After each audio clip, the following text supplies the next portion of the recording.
From the New York Times, it's The Headlines. I'm Tracy Mumford. Today's Friday, May 15th. Here's what we're covering.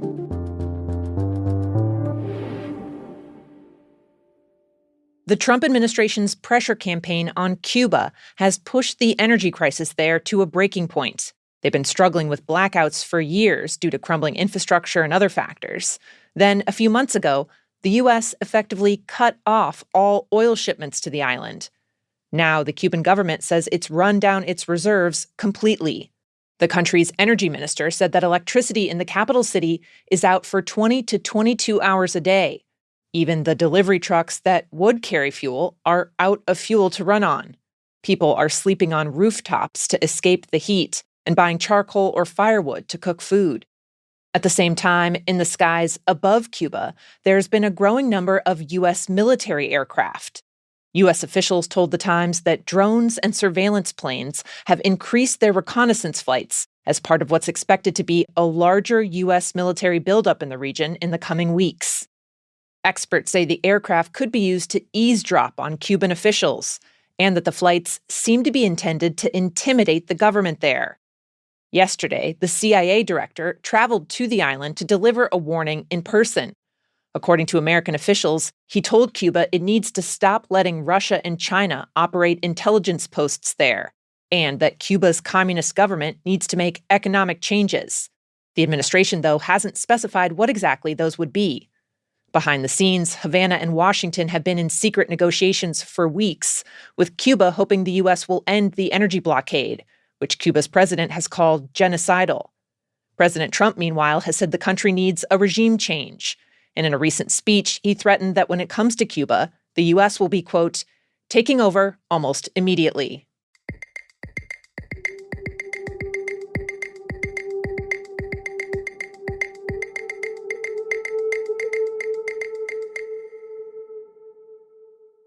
I just want to thank President Xi and all of his representatives. We've become friendly with all of them. They're great people. President Trump wrapped up his trip to China today and is flying back to the U.S. In all, the visit was heavy on public praise and pleasantries. Trump said Chinese President Xi Jinping has become really a friend, and Xi called on the two countries to be partners rather than adversaries. But the U.S. delegation is leaving Beijing without announcing any clear resolutions on some of the major points of contention between them. We did discuss Iran. We feel very similar to Iran. We want that to end. According to the White House, the two sides talked about Iran and the Strait of Hormuz, but there's no indication if China will help pressure Iran, its ally, to reopen the waterway. There were examples of possible cooperation on trade, though. Trump said China was going to order 200 airplanes from Boeing, and the Chinese government cleared the way to import American beef.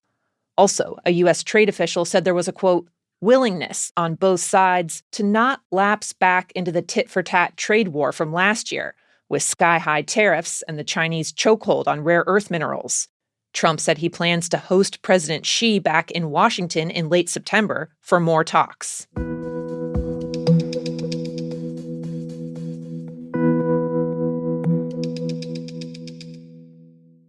Now, two other quick updates on the war in Iran.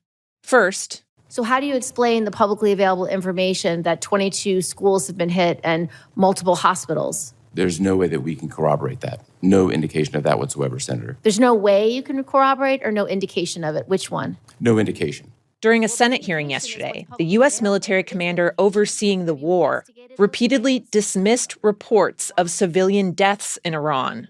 How many schools have we bombed? There is one active civilian casualty investigation from the 13,629 munitions. Admiral Brad Cooper said the only civilian casualty event that he knew of was a strike on a school, which Iranian officials say killed 175 people. Cooper's comments came in sharp contrast to reports from human rights groups and news organizations, including The Times, that there have been many other strikes that have hit civilian targets or killed and injured civilians. And the second update. The concurrent resolution is not adopted without objection. The motion to reconsider is laid on the table. Yesterday, the House blocked another effort by Democrats to force an end to the war. It was the 10th time Republicans have shot down that kind of move. The resolution would have required President Trump to get congressional approval to keep the conflict going. Despite the slim chance of getting this kind of measure through, Democrats have vowed to keep trying, essentially forcing Republicans to weigh in repeatedly on what public polling shows is an unpopular war.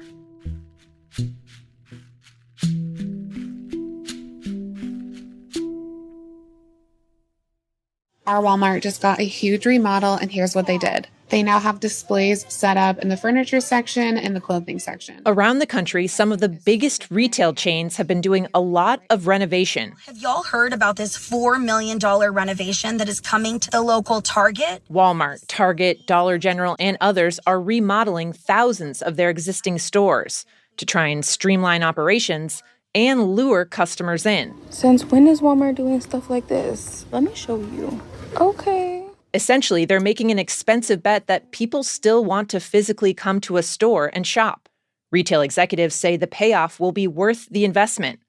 Online shopping is increasing, obviously, but that still only accounts for less than 20% of all retail sales, according to the Commerce Department. And one retail analyst told The Times that having a pleasant in-store experience can encourage people to shop that brand online, too.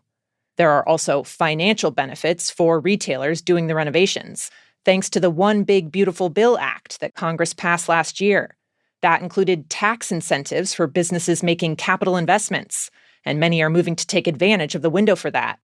In total, America's largest retailers are expected to spend at least $20 billion on remodels in the coming years.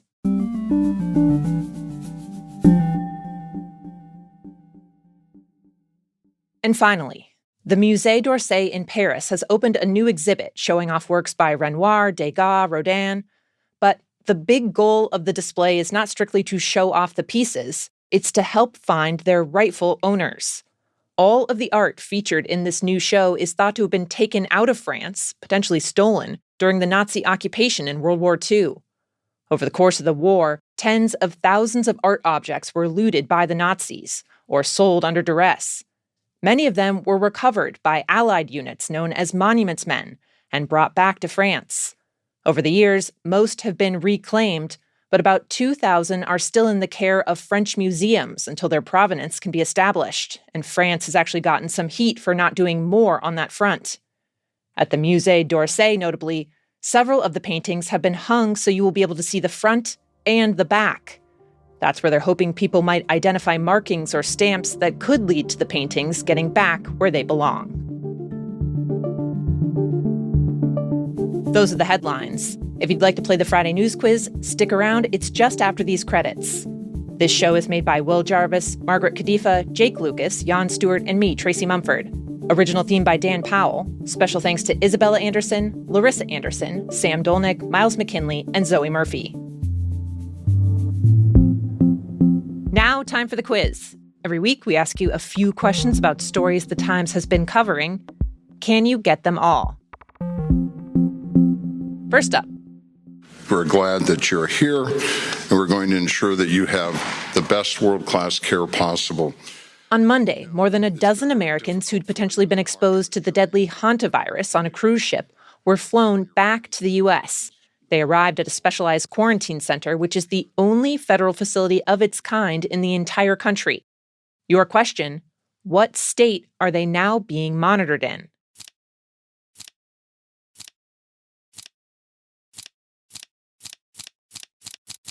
The answer? Good morning, everyone. It is my second day here in Omaha, Nebraska, and I just wanted to give you a little tour. They're in Nebraska. One of the passengers being monitored there is Jake Rosemarin, a travel influencer who has been posting updates. I have a stationary bike for exercise, a recliner. The room is very spacious and comfortable. He's expected to stay in his 300-square-foot airtight room for another 6 weeks while medical staff monitor him for signs of infection. The center in Omaha was first in the news for a similar situation back in 2020 when a group of people who'd been exposed to the coronavirus in the early days of the pandemic were flown there after being evacuated from another cruise ship. And next question. Good evening, UCF Knights. How's everybody doing out there? It is graduation season, and recently one commencement speech went a bit off the rails. A real estate executive who was addressing grads at the University of Central Florida's School of Communication and Media got a rough reception after she brought up a specific topic. Okay, I struck a chord. May I finish? She was hyping it as an exciting change, but the crowd kept interrupting her, booing repeatedly. Your question, what were the grads decidedly not jazzed about?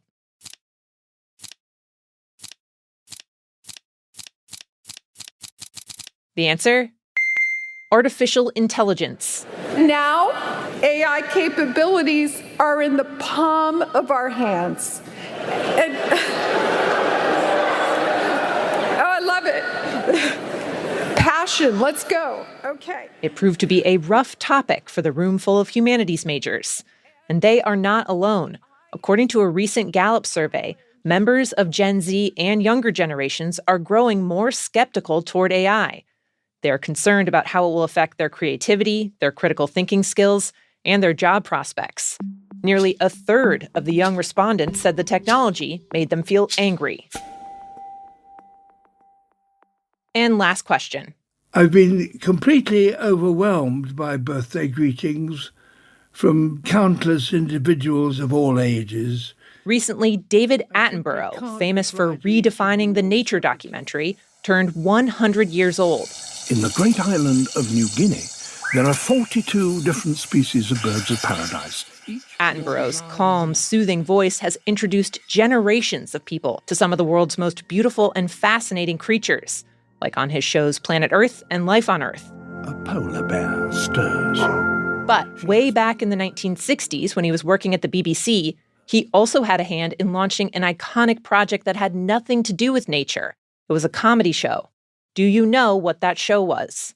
So think 60s British comedy. I will give you a hint. I have a silly walk, and I'd like to obtain a government grant to help me develop it. The answer? Monty Python's Flying Circus. I'm sorry to have kept you waiting, but I'm afraid my walk has become rather sillier recently, and so it takes me rather long. Attenborough commissioned the show when he was one of the people in charge of programming at the BBC. And now here is your bonus fact, because he seems to have truly done everything. Attenborough is also partly responsible for the color of tennis balls. They used to be white, but when he helped the BBC start broadcasting Wimbledon in color, he pointed out that the balls were too hard to see, and he suggested a change to something more visible. Enter that fluorescent yellowy green. That's it for this week's news quiz. If you want to tell us how you did, our email is theheadlines@nytimes.com. I'm Tracy Mumford. The show will be back Monday with my colleague Will Jarvis. I will see you after Memorial Day.